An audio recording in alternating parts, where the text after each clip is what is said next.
And welcome back. With us now are Christina Carpenter and Kelly Taylor with Bloom and Blossom. So first of all, remind people, welcome, remind people what Bloom and Blossom is. Okay, so Bloom and Blossom is a home education conference to help inspire, encourage, and equip home educating mothers on their home education journey. And also there's a double side of it. I also am a home education coach, and so with Authentic Join the Journey, I work with families on how to create and cultivate wonder in their homeschool.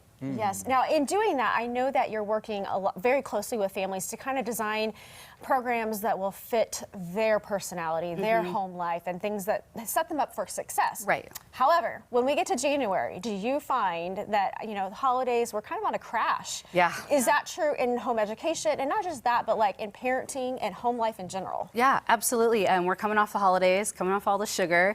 And so everybody's just like, okay, we got to start doing all the things. So it's very common for just parenting in general for people to feel burnout. Actually, the first year that we did our conference, we specifically did our first conference in February, because we were like, let's get it where, you know, we want people to be. People really need it. Yeah, they needed that equipment and stuff during that time. Get more excited. Yes. Yeah, absolutely. So let's dive a little bit deeper. Go into more detail about what burnout is, and then maybe like a couple ways that families can work on combating it. Yeah, that's really good. So burnout is just where you're feeling exhausted and you're feeling like you're not gaining any momentum or any traction. You're just always like feeling like you're always behind something. You're never really able to, you know, get that traction that you're needing to go forward. Yeah, lose your motivation. A good way to beat burnout, I think, is planning maybe the family vacation. Instead of going somewhere in the summer, like families often do, maybe plan that weekend getaway for January or February when there's nothing to do.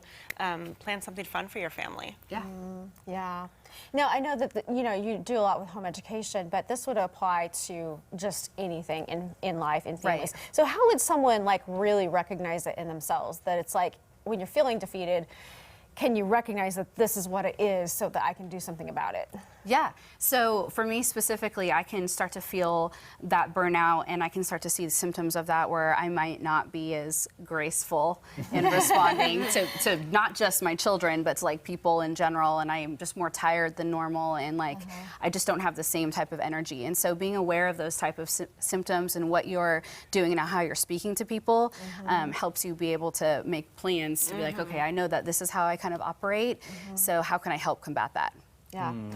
How would you say, so like with burnout, with the new year and kind of people still focusing on like goals and stuff, how do you set goals and then stay organized, kind of avoiding burnout in that way? Oh, that's good.